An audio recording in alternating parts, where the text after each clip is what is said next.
दोस्तों अभी हम खड़े हैं Nagma National Gallery of Modern Art, जो आप मेरे पीछे देख रहे होंगे, जहाँ हम खड़े हैं अभी। और एक नई जगह मैं भी देख रहा हूँ और आपको भी दिखाऊंगा। और मेरे साथ अभी जो पीछे देख रहे होंगे तो हमारे सर हैं जीवन चंद तिवारी, जो जिनके कारण ही मैं यहाँ आया हूँ, क्योंकि उन्होंने कहा मेरे को जाना है। तो सर ने कहा कि मेरे को अपना काम और वर्क जमा करना है। हाँ, तो ये वर्क तो यहाँ नहीं जमा करना है, यहाँ दूसरा काम है। हाँ, वर्क जमा करना है। तो उन्होंने कहा जब मैं आपको आर्ट के काम से इधर ला रहा हूँ, एक नई कला की आपको ला रहा हूँ, तो मैं आपको एक ऐसी जगह दिखाता हूँ, बहुत खूबसूरत चीज़ दिखाऊंगा आपको। और अभी तो अभी देखते हैं हम।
हम जहाँ उसको बोला जाता है national Gallery of Modern art, ठीक है। और शॉर्ट में इसको हम नगमा कहते हैं। और सबसे मेन बात है कि ये 29 मार्च 1954 को, ठीक है, ये बना है। ये क्या कहते हैं, जो भी हम आपको दिखा रहे थे आपकी गैलरी में। ये और क्या कहते हैं, सबसे मेन बात है, इसको पहले जयपुर हाउस कहा जाता था इस जगह को। अच्छा, ये जगह जयपुर हाउस कहा जाता था। बाद में इसका नाम चेंज होके national Gallery of Modern art कहा जाता था। तो यहाँ आपको जो विभिन्न प्रकार के जो आर्टिस्ट हैं, इंडिया के टॉप मोस्ट आर्टिस्ट हैं, उनके काम आपको यहाँ मिलेंगे। मैं सबसे पहले जिसकी बात आपसे कर रहा था, यहाँ पे एक वो है, क्या कहते हैं, पेड़ है। जो पेड़ स्टेनलेस स्टील का बना है। और ये एक भारत के सबसे जो विख्यात आर्टिस्ट हैं, पूरे सुबोध विख्यात सबसे महत्वपूर्ण आर्टिस्ट हैं, जो भारत के जो आधुनिक कला को एक मुकाम पे लेके गए हैं, सुबोध गुप्ता। तो उनका एक स्कल्पचर है यहाँ पे, मैं आपको उसको भी दिखाऊंगा। और ऐसे आपको अंदर जो यहाँ के जो मेन पेंटर हैं, स्कल्पचर आर्टिस्ट हैं, और जो अलग अलग क्षेत्रों में अपने काम में माहिर हैं, उन सब के बारे में।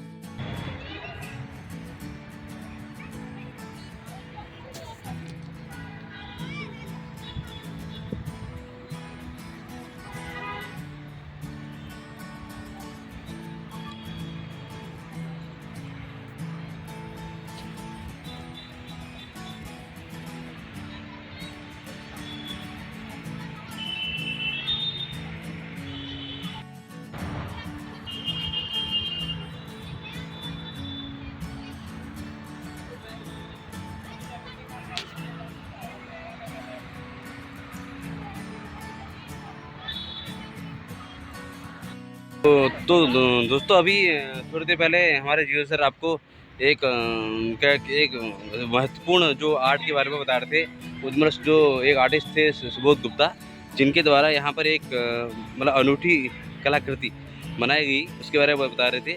तो मैं उनको जीवन सर को आपसे मिलाता हूँ, वो आपके बारे में बताएंगे। ये देखिए, तो इस समय हम जो इंडिया के सबसे मोस्ट फेमस आर्टिस्ट हैं, वर्ल्ड फेमस आर्टिस्ट हैं, सुबोध गुप्ता के जो स्कल्पचर के आगे खड़े हैं। इसके स्कल्पचर का नाम है दादा। क्या? दादा। इसका नाम दादा है। और आपको बताता हूँ, ये इनका जो थीम वर्क होता है ना, इनका काम जो है, ये क्या कहते हैं, जो भारत का जो वो सबसे महत्वपूर्ण चीज़ है, बर्तन। आप देखेंगे, आप क्या कहते हैं, सबसे ग्रामीण भी होगा, सबसे जो गरीब होगा, और सबसे अमीर होगा, सब बर्तनों का उपयोग करते हैं। बिल्कुल। तो इनका जो काम का जो तरीका है और जो सोच है, उसी को बेस लेके उन्होंने सारा का सारा अपना आर्ट वर्क किया है। अब ये काम ये है, एक काम और है, अगर दिखेगा तो हमको दिखाता हूँ। पेंटिंग उनकी कहीं है, वो दिखाता हूँ। इनका जो मेन परिवेश है, ग्रामीण परिवेश और शहरीकरण को इस स्कल्पचर में इन्होंने एक साथ दिखाया है। मतलब ये वो तो सर ने ये बताया कि बर्तन जो होता है वो हर व्यक्ति की अपनी एक मांग होती है, और उस मांग के अकॉर्डिंग और उसको आधार लेते हुए उन्होंने ये स्कल्पचर बनाया। तो आगे हम और भी आपको और दिखाएंगे। इनका जो सब्जेक्ट है, जो थीम है, जिस विषय पे काम करते हैं, वो यूटेंसिस ही है। इनका जो मेन सब्जेक्ट यूटेंसिस, अच्छा हाँ मतलब हाँ बर्तन ही यूटेंसिल्स ही है, मतलब केवल बर्तन ही उसी पे काम करते हैं। इनकी पेंटिंग भी होगी, आप पेंटिंग में भी देखेंगे तो उसमें भी बर्तन, हाँ मतलब जो मेन थीम है वो बर्तन ही है। बर्तन है। और आगे भी हम इनके बारे में और बताएंगे, इनके दिखाएंगे हैं कि अभी हमने तुमको दिखाया दादा, और अभी दिखा रहे हैं कि सब अंदर होता है, एवरीथिंग इनसाइड। तो आपको वो भी दिखाता है, अगर दिखता है तो आपको, क्योंकि अध्यात्म जो आज भी करते हैं ना कभी कभी ये, तो ये अध्यात्म में जब बताते हैं तो बहुत अच्छी बात बताते हैं, बताता है डीप एकदम, जड़ तक बहुत बताता है। बहुत बहुत डीप। तो देखते हैं कितना डीप ले जा रहे हैं, तो अभी बताते हैं आपको एवरीथिंग इज इनसाइड। पहले इसका नाम था जयपुर हाउस, और यहाँ आप देख भी सकते हैं जयपुर हाउस एग्जीबिशन। और अभी मैं आपको ये भी बताऊंगा कि भाई इसका नाम ये बदला क्यों, और इसको gallery India national Gallery of Modern art क्यों कहा गया।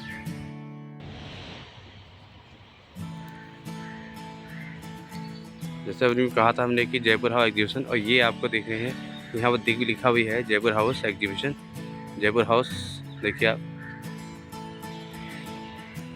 मैं आपसे पूछना चाह रहा था कि इसका नाम पहले जयपुर हाउस था, और भी सामने मैंने दिखाया भी, तो ये इसका नाम ये चेंज करने का कोई चेंज करने का नाम का ऐसा कोई मेन कारण नहीं है। मैं आपको बताता हूँ, जब 1936 में आप उसमें नाम भी देखेंगे, तो ये रियासतकालीन एक महल हुआ करता था जहाँ वो रहते थे। ऐसी रियासतकालीन जो राजा महाराजा है वो यहाँ रहा करते थे। अच्छा। तो 1954 में जब ये जवाहरलाल नेहरू ने इसको मॉडर्न आर्ट के रूप में इस गैलरी को दिया, तब उसका नाम उसमें परिवर्तन किया गया। इसका नाम जयपुर हाउस, अभी भी जयपुर हाउस में भी दिखाया है कि जयपुर हाउस नगमा भी इसको बोला जाता है, क्योंकि ये national gallery for modern art है। जितने भी आर्टिस्ट तो है तो वो भी काम है, तो उसमें से उनका काम यहाँ जयपुर पर हाउस भी पहले कहा जाता था, क्योंकि यहाँ रियासतकालीन यहाँ रहने का उनका व्यवस्था है। अच्छा, मतलब एक महल हुआ करता होगा। महल है, बल्कि देखेंगे तो महल है। राजा महाराजा लोग तो चले गए हैं, राजा महाराजा रजवाड़े तो गए, आप ही हैं जो जितने लास्ट अंतिम जो राजा हम बचे हैं, हम ही है, हम यहाँ के राजा हैं। और अभी हम यहाँ पे दिखाते हैं पूरा जो भी यहाँ कुछ है, घूमते फिरते हैं, फिर दिखाते हैं आपको।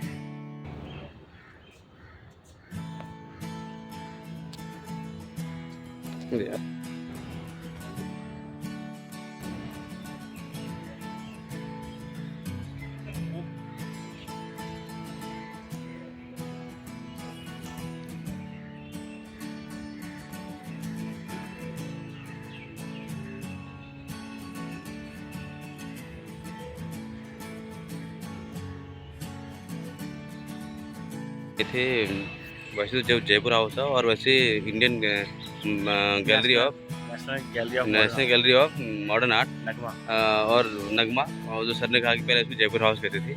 और हम अंदर थोड़ा आपको वहाँ की फोटो और वीडियो पहले भी कहते थे, दिखाना चाहते थे। अभी भी जयपुर हाउस भी जयपुर हाउस के लिए दिखाना चाहते थे, लेकिन वहाँ उन्होंने कहा कि यहाँ फ़ोटो बिल्कुल प्रोहिबिटेड है, तो हमने वहाँ फ़ोटो आपको नहीं दिखा पाए।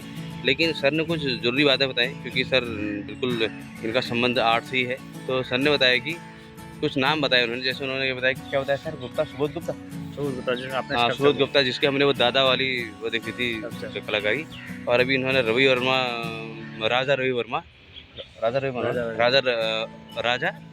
रवि वर्मा, और यहाँ हमने देखी थी एम एफ हुसैन की कुछ वो देखी कलाकृति, हमने यहाँ पर अमृता शेरगिल की कलाकृति देखी।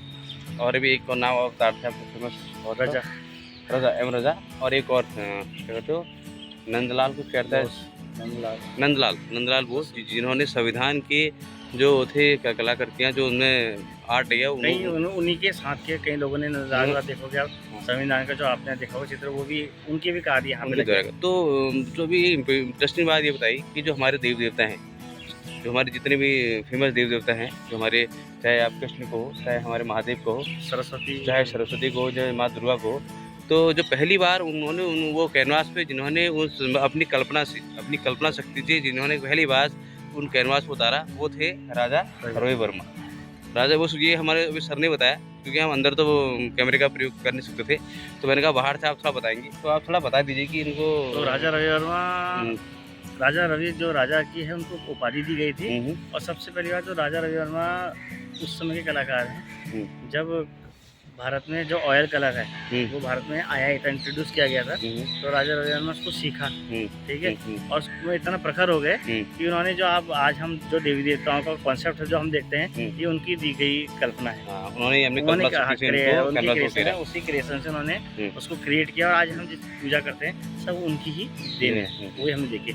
और हम आपको अभी जयपुर हाउस अंदर से ले जा सकते हैं, लेकिन हम उसके बारे में आपको चीज़ें बताएंगे। बाकी हम लेकिन छोटे छोटे फोटोग्राफ, दो चीज़ें बताइए, एक ऑयल पेंट, एक आपने बताया नहीं ऑयल कलर, एक बताया वाटर कलर। तो मैं ये भी चाहता हूँ कि आप थोड़ा सा दो शब्द मतलब दो एक मतलब संक्षेप में थोड़ा इनके बारे में बताइए। अच्छा, मैं आपको बताता हूँ, जो कलर का मीडियम होता है ना अलग अलग होता है। जैसे कि आजकल एक्रेलिक मीडियम भी आता है, वाटर कलर मीडियम भी आता है, ऑयल मीडियम भी आता है। तो मीडियम जब हम कैनवस पे किसी चीज़ पे बनाते हैं, पेपर पे बनाते हैं, तो कलर एक चीज़ होती है। तो इसमें क्या होता है, जो वाटर कलर है, वाटर कलर का जो बेस होगा वो वाटर होता है, और ऑयल कलर में ऑयल बेस होता है। जो उसका जब पिगमेंटेशन करते हैं तो उसमें ये चीज़ मतलब वाटर कलर में बेस वाटर होगा। हाँ, उसमें गम अरेबिक का यूज़ करके, और जो गम होते हैं उसकी प्रोसेस से उसको वाटर बनाया जाता है। इसमें जब हम ये कलर बनाते हैं तो इसमें ऑयल बेस का हम यूज़ करते हैं। अच्छा, जिसके कारण ये वाटर ऑयल कलर कहलाते हैं।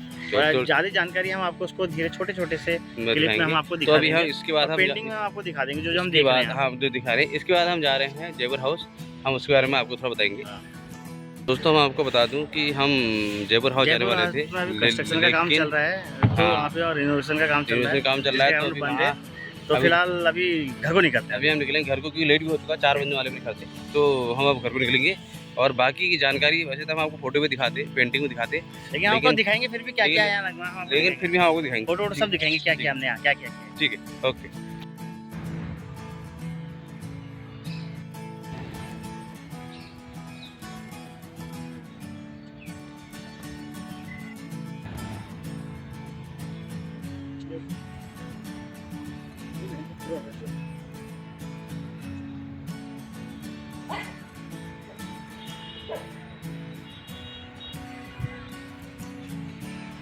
थक चुके हैं, तो हम काफ़ी थक चुके हैं और अभी प्याज भी काफ़ी लगी है। अब घूम भी बहुत लिए। अभी हमने मॉडर्न आर्ट गैलरी घूम के आ गए हैं। बड़े बड़े जो महापुरुष सिद्ध पुरुष थे उनसे मिल के आएंगे। लाख करोड़ों का एक पेंटिंग, जहाँ सर बता रहे थे कि एम.ए. हुसैन की एक पेंटिंग 240 करोड़, एक पेंटिंग 240 करोड़ 130 करोड़। तो हमें तो उसकी गलती होगी, 130 करोड़ बहुत ही एक पेंटिंग। कितना कंफर्म हो तो एक बार गूगल करके पता कर लेंगे। हाँ, और सबसे बात है कि एक पेंटिंग बता रहे थे, कई पेंटिंग की थी वहाँ जो करोड़ों में हुई थी। तो अब थोड़ा भूख लगी, तो हम यहाँ पर अभी छोले कुलचे खाने वाले हैं।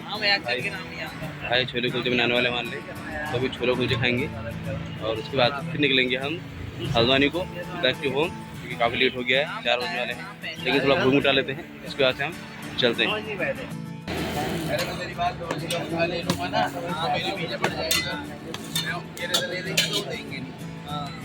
ये देखिए हमारी छोले कुलचे रेडी है, तो हम खाते हैं। भाई मैं बना रहा वाले कुलचे।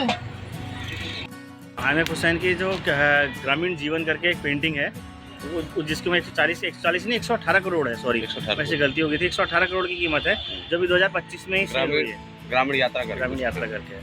तो अभी हमने इसको महंगे आर्टिस्ट हैं जो वो है आमिर हुसैन, जिसका काम अंदर हमने देखा है। हम उस पेंटिंग की भी और जो पेंटिंग है जो यहाँ पे गैलरी ऑफ मॉडर्न आर्ट में लगी है, अगर आप एजुकेशन के माध्यम से कहेंगे तो कक्षा 10 में एक चैप्टर आता है, जिसमें अगर रंजन कला कोई विद्यार्थी पढ़ता है तो उसमें एक वो है पर्टिकुलर एक आमिर हुसैन का एक पेंटिंग की डिस्क्रिप्शन आता है, जो पेपर में आता है 5 नंबर का। अच्छा, वो यही इसी गैलरी में वो स्थित है। और आप ये अनुमान लगाइए कि जब एक पेंटिंग 118 करोड़, और ऐसे कई पेंटिंग है, वो हो नहीं सकता है कि ऐसा नहीं है कि सबके 118 करोड़ होंगे, लेकिन कई ऐसे पेंटिंग हैं जिनका जो वैल्यू है वो कई करोड़ों में। तो अभी हम जहाँ गए थे वो अरबों का मान के चले की वैल्यू है, और वो ऐसी और इन जो पेंटिंग यहाँ लगी है, अभी सर बता रहे थे कि जो पेंटिंग जितनी भी लगी हैं यहाँ वो सब वो है क्या कहते हैं डोनेटेड है, मतलब। और कुछ ऐसे हैं जो कुछ बना के दिए हैं, और कुछ जो मैसेज है आमिर हुसैन जो वहाँ उनकी जो पेंटिंग लगी है, संग्रहालय है, एक संग्रहालय है। भारत के जो सबसे महत्वपूर्ण आर्टिस्ट हैं, उनकी पेंटिंग के क्षेत्र में पूरे विश्व में भारत का नाम रोशन किया है, उन सभी की पेंटिंग यहाँ पे लगी है। मतलब उनको एक एज ए धरोहर के रूप में यहाँ पर सजाया गया है। और पेंटिंग ये बता रहे थे कई ऐसी पेंटिंग है जो बहुत महंगी बिकी हैं और वो जिन्होंने ख़रीदा है उन्होंने इसको यहाँ पर दान दिया हुआ है। तो बहुत अच्छी जगह आप आए, इसके लिए मैं सर का धन्यवाद दूंगा, क्योंकि आप नहीं बता देता हूँ आते भी नहीं, क्योंकि हमारा तो अभी आपको ऐसी बहुत सारी जगह ले जाएंगे क्योंकि हमारा उद्देश्य इनका वैसा वो इनका वर्क जमा करना था, लेकिन उन्होंने कहा कि जब हम आर्ट का वर्क जमा करना आए हैं तो क्यों ना हम यहाँ भी जाएं, क्योंकि आपको हम ये दिखा दें, क्योंकि मैं दिल्ली में तो कई बार आ चुका हूँ लेकिन ये जगह में आया ही नहीं था। और बहुत मेरा एजुकेशन की पर्पज़ से भी और अपनी जो नॉलेज है उसको बढ़ाने की पर्पज़ से भी, और जो हमारी जिज्ञासा है मेरा कला के प्रति उसको भी ये मतलब आपूर्ति करने के लिए, उसके भी पूर्ति करने के लिए ये बहुत अच्छी जगह है। और आप जब भी कभी दिल्ली आते तो एक बार यहाँ ज़रूर आइए, गैलरी ऑफ मॉडर्न आर्ट। यहाँ कोई ऐसा कोई हाई-फाई टिकट नहीं है, 20 रुपये का टिकट लगता है और आराम से यहाँ पर देख सकते हैं। तो दोस्तों आज का सफ़र यहीं तक, मतलब ये जो आर्ट गैलरी में आए ये इसका सफ़र यहीं तक, बाकी का सफ़र हम आपको धीरे धीरे बताते रहेंगे। तब तक के लिए टेक केयर, बाय।